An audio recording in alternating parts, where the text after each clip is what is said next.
I really think this entire Doctor Who season is just this big gaslighting and humiliation ritual from Russell T Davies. He knows he's upset the fans. He knows what he's done here. And he knows that these stupid tie-ins with the Rani and with Susan are just big middle fingers to the fans saying, I am the one who's actually in charge of Doctor Who, and I can do what I want, and all my stuff is mixed in with the old classic stuff now, and there's nothing you can do about it, you toxic fans. That's kind of the attitude that's been through this the entire time. And if you look at this season and you look at the episodes of the season, what it's been thematically, is it's been a straight-up response and attack on fans, an attack on critics, an attack on white males. He tried to brand everybody Planet of the Incels at the beginning of the season, after all. And with that, it's like it shows exactly how thin-skinned he is. Now, it's weird because he's given in an interview saying he doesn't have time to pay attention to the critics and all that, but it's like at the same time he puts R.I.P. Doctor Who in an episode showing that he's probably watching this channel, of all things. It's pretty crazy. So what is this all about, and what is his plans here about resurrecting the Rani, and what's going on here? Well, I'll show you what he says, and I'll give my analysis as to why I think this is just a complete nonsense lie in just a moment. So please hit the like and subscribe button as we talk about all things Doctor Who.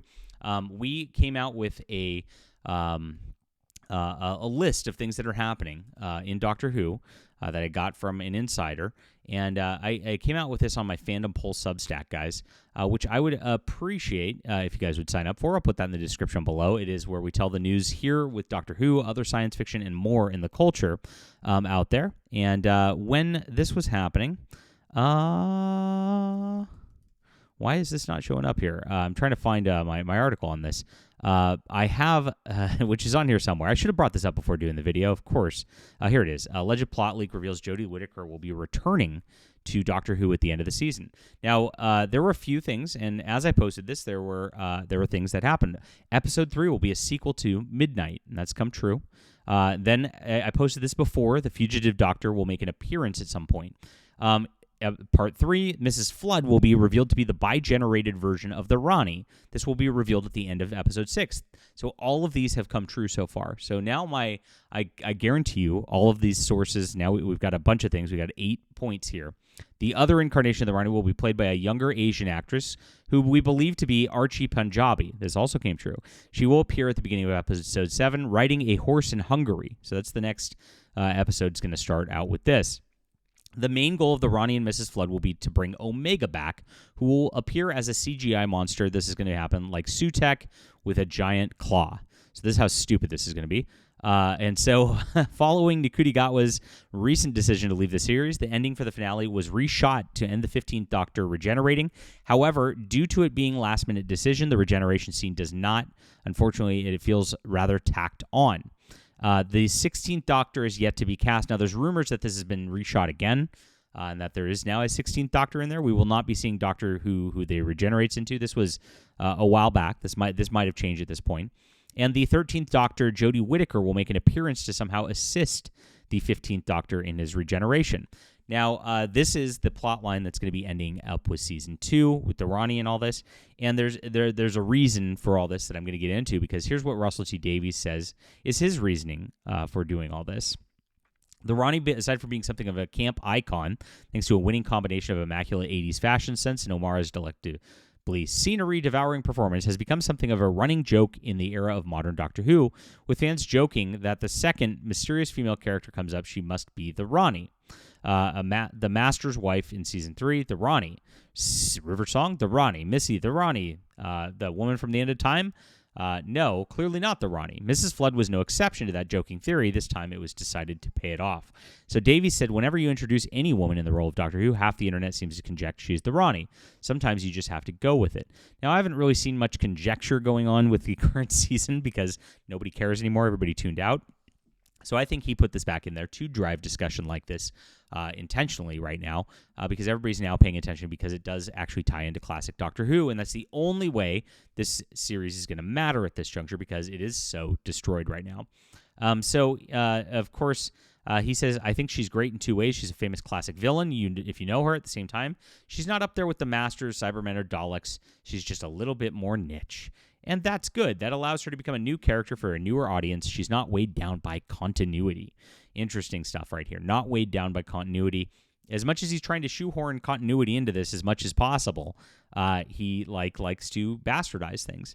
And all of this bi-generation and the like, and the way that it's all going on with these things with Susan and the like, it's all just like a push of the timeless child, which everybody hates, and actually is now kind of making it fit a little more, the timeless child, because it felt like a thumb that stuck out. That's why they're involving Jodie Whittaker, in my opinion, even though he doesn't mention that here. That's the big reveal, to involve that.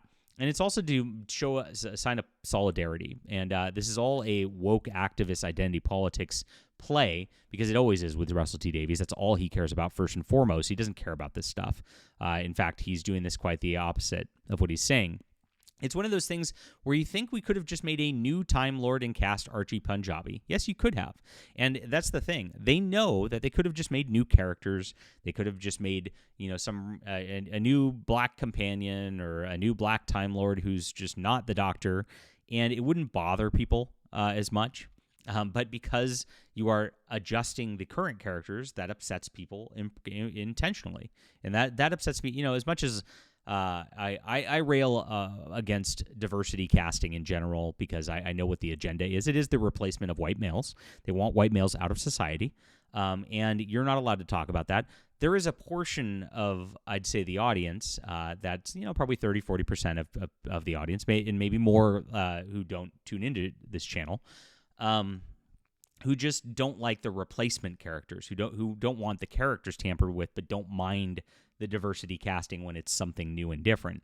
And they know this, and they know that those people would be less upset, and they go for it anyway as a troll. And they go for it just to rub your face in the fact that they have control over this stuff and you don't. And that's what this all is. He's not just saying, I have control over Doctor Who now. I've now replaced the Doctor with a gay black man. I've now replaced the companion with an Indian woman. And so screw you, white people. He's now going further and saying, you know what, I have control to even replace the classic characters that haven't shown up in the new Doctor Who since 2005 at all with whoever I want. And another Indian woman, that's what we're going to do. It's going to be more diversity, right? But naming her the Rani leads us to this conversation about the character. And this is weird, it leads children to the BBC iPlayer. There's no children watching this show at this point. At least I hope not, because there's a lot of LGBTQ grooming in this show, and children shouldn't be put in front of that whatsoever. I mean, there's a lot of gruesome stuff, dark stuff, and of course a lot of weird sexual stuff that's being put into these shows at this point. So if you are looking at this from the perspective of children, Russell T. Davies, ooh boy, that's a weird sort of situation we have in. And he has said that he wants to encourage children into LGBTQ lifestyles in the past, and that's a lot of what this is all about. And so, he ties it back into Colin Baker and Sylvester McCoy, make the old Who fans feel good again, right? And that's where we're at right now. But like I said, there's an agenda to this, and it is exactly that, the white replacement, the white male replacement. And having Jodie Whittaker stand with Gatwa at the end is a symbolic look. Jodie Whittaker was attacked by these toxic fans for being female, and Ncuti Gatwa was attacked by these toxic fans for being black and gay. We are all together in diversity. And that's the reasoning behind that. That is a symbol of that they're trying to push into the show. It's so insulting. It's so ham-fisted, and it just makes you want to vomit. And that's why Doctor Who is frankly failing so badly at this point.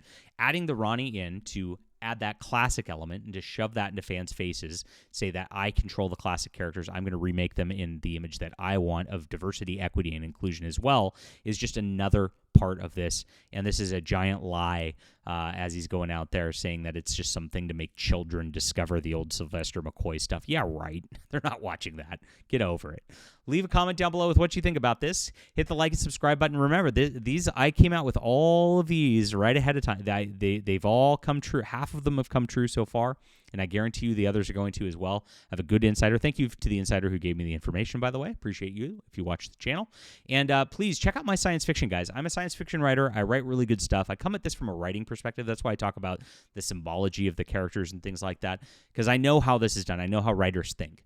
And if you like great science fiction, please support our channel, guys. Grab The Stars Entwined. It's in the description below. You'll really, really love this. It's a good space opera. It's really akin to like Babylon 5, and I know there's a lot of Babylon 5 Doctor Who crossover fans out there. So check this out, and it's available on ebook, print, and audio. Appreciate you being here. We'll be back soon.